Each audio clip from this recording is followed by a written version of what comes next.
Well, I got a call from the team to say they would like to try me out for the gig. I thought I was a very unusual choice, so it was my first instinct to say no. Then I thought, why not? I'm joining the 702 team. I've got to broaden my horizons anyway. I'm not going to just be this one-dimensional newsreader anymore. So it's going to be a chance for me to spread my wings. Why not? Let me do it. And the 702 team was 100% behind me, so I gave it a try. I was terrified because I've never done anything of this nature before, so it's actually quite difficult because you don't know how it's going to be received. You don't know, first of all, before you've gone into a session with the writers, what you'll be able to contribute, because I mean, you're this boring straight-laced person, you're sitting in a room full of really talented people who are on top of the comedy game, you know, so it's quite intimidating at first, but they made me feel very comfortable. And you know, I think the way they scripted as well, it made the delivery of it a lot easier. Yes, and my mother was watching. Yeah, no, that was tough. I've never been paid to swear on air before, so that was definitely a first.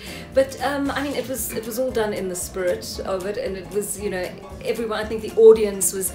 I think it was Joey Rasdeen, the comedian, who described it as cognitive dissonance. You know, it's the last thing you would expect from someone who works in news, and he reckoned that's why some people found it so funny.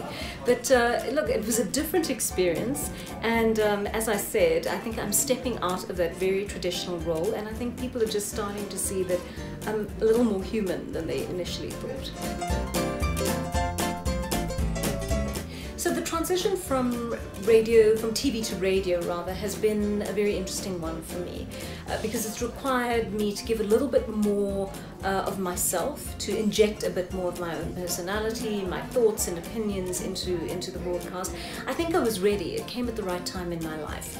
You know, I think once you get to the age of 40 and a bit, you start thinking, well, I've formed some opinions, you know, having done this for so many years, and I'm ready to share them.